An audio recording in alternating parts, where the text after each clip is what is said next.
Vamos a seguir hablando también de política, porque se viene una semana, la verdad, que muy intensa, y por eso también le invitamos a nuestro compañero, a Sebastián Dumont, para hablar de una semana que va a tener actividad en el Congreso, reuniones, posibilidad de paro. Hola Seba, ¿cómo te va? Buen día. ¿Cómo estás, Diego? ¿Cómo andas? Buen ¿Bien? domingo. Bien, muy Bueno, bien. empezamos por el tema, por ejemplo, aborto, Sí. que llega al Congreso, al recinto, tras exposiciones a favor y en contra, manifestaciones en la calle. Nosotros recién decíamos en los títulos, ya está un poco sondeado el tema de saber cuántos legisladores votarían a favor de la despenalización del aborto y cuántos en contra, cómo va a salir la votación en diputados. A ver, sí, hay un cálculo que se ha venido haciendo en estos días y que probablemente hasta el momento mismo de la realización el próximo miércoles de la sesión no esté definido, y sobre todo por la cantidad de lo que se conoce como diputados indecisos. Es verdad que en las últimas horas algunos de esos diputados que estaban catalogados como todavía que no habían definido su postura, empezaron a dar su postura, muchos de ellos se manifestaron a favor de la despenalización del aborto, pero todavía los números que hay le dan una leve ventaja a quienes están en contra de la posibilidad de que se legalice el aborto en la Argentina, pero repetimos, digamos, con la cantidad de indecisos que todavía queda, que son cerca un número superior a 20, Sí. probablemente esa ecuación o se mantenga, digamos, y no se apruebe el aborto en nuestro país, o bien, digamos, se pueda dar un vuelco en el número. Va a ser... A ver, va a ser muy acotado, va a mostrar claramente una grieta, digamos, muy fuerte, porque ya la hemos empezado a observar con mucha notoriedad, con mucha claridad. Hemos empezado a notar esa situación a partir de lo que ha sucedido, no solo en las sesiones del Congreso, digamos, en las sesiones plenarias de las comisiones del Congreso, sino también en la situación que se ha dado la última semana, que fue muy particular, porque hubo una foto frente al Congreso de legisladores, Del funcionarios oficialismo, ¿no? del oficialismo que están en contra. En contra. Y esto que les voy a contar es información. A ver. La gobernadora Vidal se reunió el miércoles con el Papa Con el Francisco. Papa, sí. También estuvo la ministra de Desarrollo Social, Carolina Stanley, y su marido Federico Salvay, que es el jefe de gabinete de la provincia.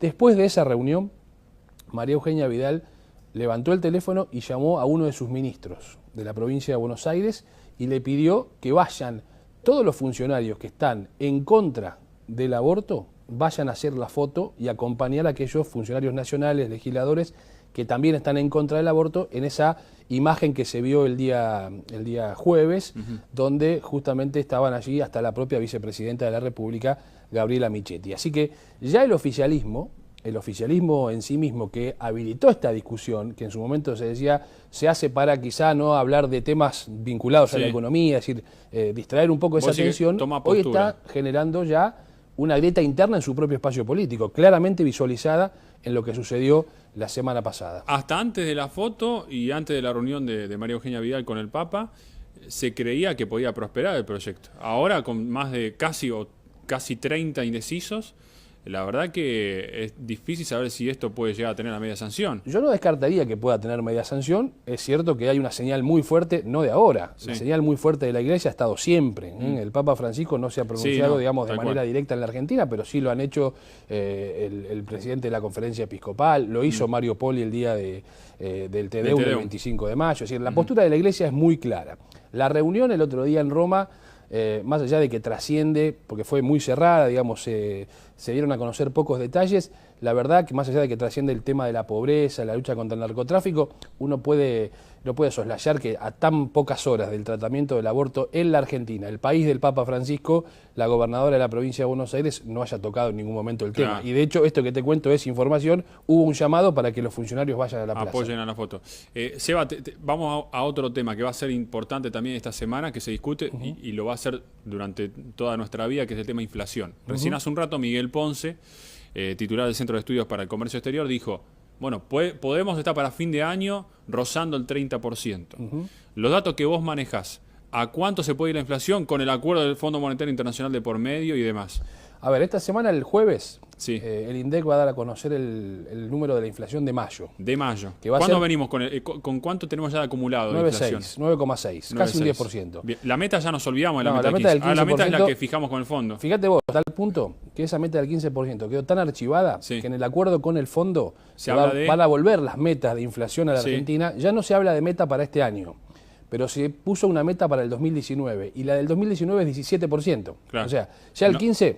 quedó totalmente archivado, no ahora, mucho antes del acuerdo con el Fondo Monetario Internacional, porque vos en los primeros 4 meses del año ya casi tenías un 10. Claro. Cuando se conozca el jueves la inflación de mayo, vas a superar ese 10%, yo creo que vas a superar el 11%, porque la mayoría de los sondeos privados están ubicando a la inflación de mayo en un 2,7, 2,8%, alguno hasta es un poco más aventurado y dice un 3%.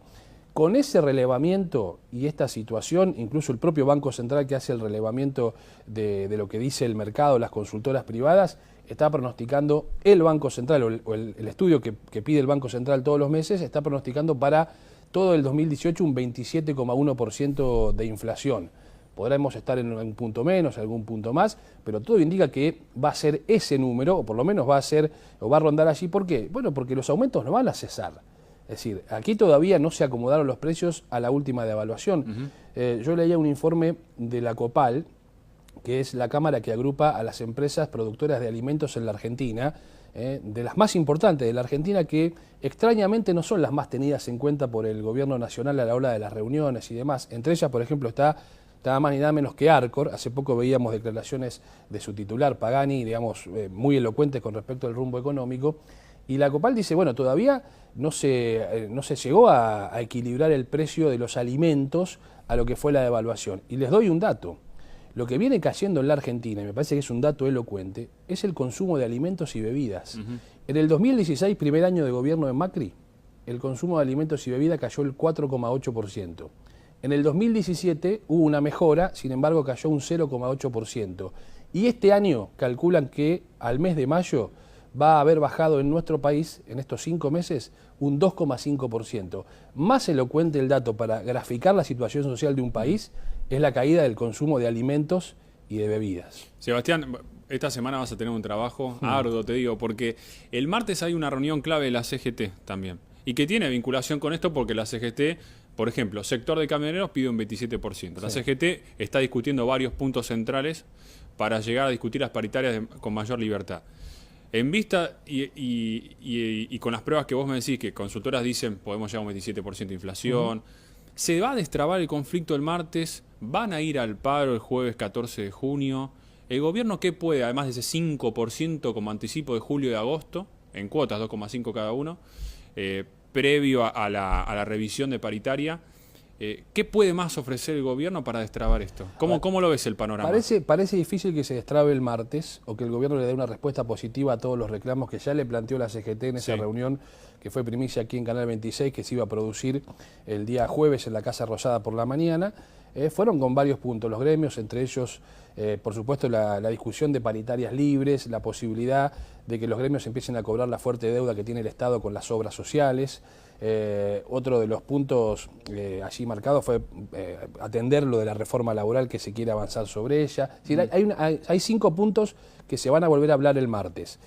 Pareciera que el ánimo de la CGT, que ya dice están las condiciones dadas para un paro general, podría llegar a darse, aunque yo dudo que sea el jueves el paro de la CGT, si es que no se ponen de acuerdo con la CTA. Digo, claro. Vos decís que si no la se ponen de CGT acuerdo me con parece el que el martes va a ir a hablar con el gobierno. Probablemente, si no hay acuerdo, puedan decir vamos a ir al paro. Dudo de que el paro sea el jueves. Es una duda que tengo hoy. Ahora, sí va a haber el martes reunión de Moyano con los empresarios camioneros, y yo sí creo más probable que Moyano sí lance un paro el próximo martes para el día jueves, coincidiendo con los 2 paros sí ya confirmados de la CTA, al cual se ha sumado en las últimas horas CETERA. Por ende, en la Argentina no va a haber clases el próximo jueves, día que se inicia la Copa del Mundo. Sebastián Dumont, un placer y gracias por haber estado. Gracias, Diego. Muchísimas gracias. Como siempre. Te vemos todos los días, por supuesto, ¿sí? Con Andrés Klipan. De 17 a 19, empezamos la semana pasada con el nuevo horario, así que estamos muy contentos. Gracias, Seba, por venir. No, por favor. Hasta mañana.